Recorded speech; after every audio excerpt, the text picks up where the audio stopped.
1700년대 일본에서 사람이 사람을 먹었던 그 시절. 옛날 역사에서 기근은, 만류는 다할 수 없을 정도로 처참한 것이었다. 텐메이 시대 1781년에서 1788년 사이에 전국적인 대기근 때의 이야기는 차마 눈을 뜨고 보기 힘든 정도의 것들이 남아있다. 텐메이 2년, 이 해는 3월 무렵부터 비가 내리기 시작해 7월까지 계속 내렸다. 그 탓에 겨우 심었던 벼가 썩거나 홍수에 쓸려 떠내려갔다. 그 전전에도 비 때문에 농작물이 썩고 떠내려갔으며 전답이 모두 손상된 상태였다. 어쩌면 흉작은 이미 그 무렵부터 시작되어 있었는지도 모른다. 겨울이 되면 갑자기 따뜻해져 유채꽃이 흐드러지게 피고 죽순이 자라 사람들이 놀랐다고 한다.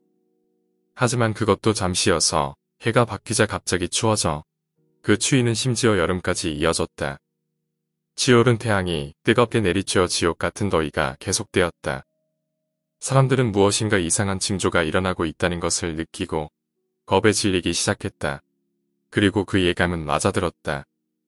8월에는 땅이 갈라지는 엄청난 소리와 함께 아사마산이 폭발했다.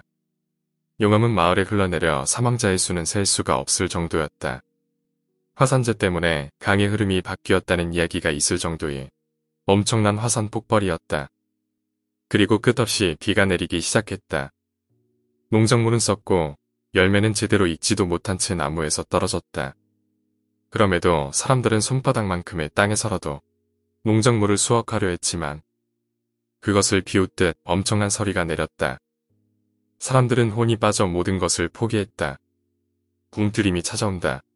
이번 2년간 계속되었던 흉작은 더욱 심해졌다.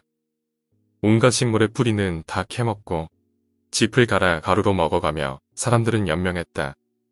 개나 말 같은 동물도 잡아먹고 종이를 먹는 곳도 있어 절의 경전을 모두 먹어치웠다. 어느 영주는 백성의 끔찍한 모습을 보고 가슴 아파하며 기근을 버티는 방법을 농민들에게 가르쳤다고 하지만 그것은 진흙이나 배설물을 익혀 먹는 방법이었다. 그러나 거기에 이르러서도 기근은 그치지 않았다. 마침내 사람이 사람을 잡아먹는 날이 왔다. 어느 집에 눈보라를 헤치고 한 여자가 들어왔다. 실례합니다. 이 집 할아버지가 돌아가셨다고 들었습니다. 한쪽 팔이던 나누어 주세요. 우리 할머님도 며칠 안에 돌아가실 것 같으니 그때는 꼭 답례하겠습니다. 이렇게 죽은 사람의 고기를 빌려주는 일마저 있었다고 한다. 하치노해라고 하는 곳에서는 이런 일이 있었다. 어느 마을에 꽤 부유한 집이 있었지만 기근 탓에 가족 6명 중 4명이 굶어 죽고 말았다. 남은 것은 아버지와 10살 난 아이뿐. 아버지는 이렇게는 도저히 살 수 없다는 생각에 집안의 것을 모두 처분하고 아이를 집에 남긴 채 마을로 나갔다. 몸이 애일듯이 추운 날이었다. 입에 넣을 것은 아무것도 없다. 아이는 굶주림을 참지 못하고 마루에 떨어져 있던 썩은 가지를 씹는 사이 자신의 손가락을 뜯어 먹어버렸다.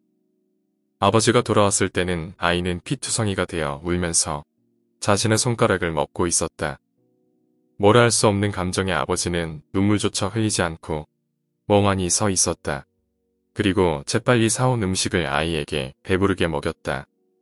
그리고 아이가 잠들자 아버지는 아이의 목을 잘라 죽이고 자신도 목숨을 끊었다.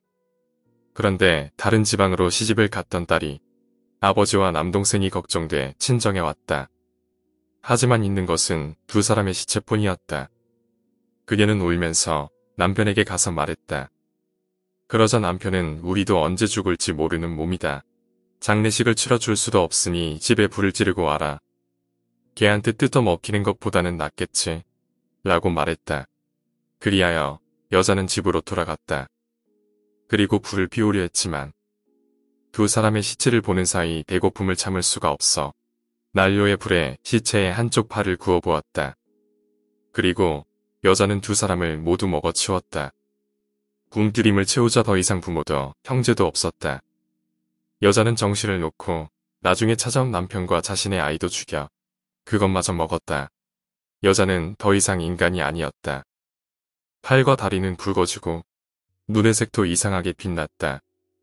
머리카락을 흐트리며 들판을 헤매며 시체를 찾아 방황했다. 기근 때문에 죽은 사람의 수는 헤아릴 수 없었고 들개들이 몰려다니는 곳에 가면 사람의 시체는 얼마든지 있었다. 그러다 마침내 여자는 살아있는 아이들에게도 손을 대기 시작했다. 도저히 내버려 둘 수 없게 된 마을 사람들은 모여서 여자를 쫓아냈다. 하지만 마을 사람들은 너무나 불안했고 오히려 잡아먹힐 것만 같았다. 간신히 여자를 산속으로 쫓아냈지만 이번에는 나무를 캐러 가는 사람들을 덮쳤다. 결국 마을 사람들은 사냥꾼을 불러 여자를 총으로 쏴 죽이고 말았다. 살아있으면서 귀신이 되었던 여자의 이야기다. 히라가초라는 곳에도 비참한 이야기는 남아있다. 어느 강 아래의 절벽에 갓난아기를 버리게 되었다. 그 벼랑은 무너지기 쉬워서 기어오를 수 없었기에 언제부터인가 거기에 버리게 된 것이었다. 아직 살아있는 아이를 버리는 것이기에 울며 외치고 벼랑을 기어오른다. 하지만 흙이 무르기에 바로 무너져서 떨어진다. 그런데도 갓난아기들은 어머니의 젖을 그리워하며 기어오른 것이다. 어리고 얇은 그 손가락에는 피가 스며들고 이윽고 힘도 다해 울음소리도 점차 가늘어진다. 아침이 되면 까마귀가 먹구름같이 달려들어 눈을 쪼아먹고 배를 갈라 그것까지 쪼아먹는다. 그리고 어느 밤 한 명의 노파가 아들에게 끌려와 벼랑 위에 왔다. 살려다오.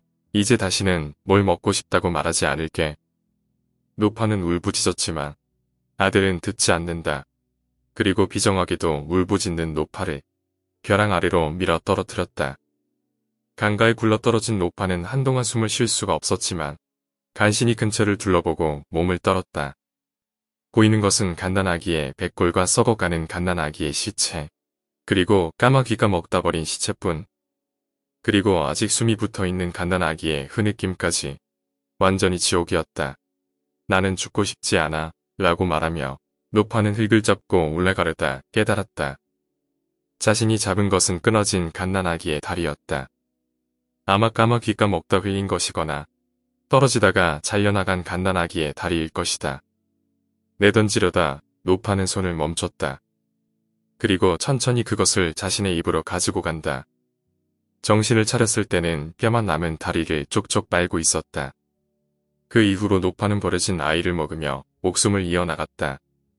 사냥감을 빼앗긴 까마귀는 기분 나쁜 듯 모여 날다가 이윽고 노파에게 덤벼들었다. 노파는 썩은 나뭇가지 같은 손을 이리저리 흔들었지만 까마귀 무리는 물러나지 않았다.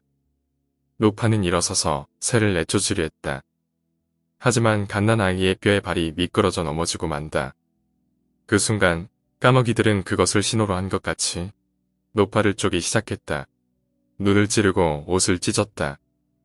노파는 벼랑을 기어오르려 했지만 흙은 무너질 따름이었다. 까마귀는 가차없이 그 머리카락과 다리를 그리고 손을 찢었다.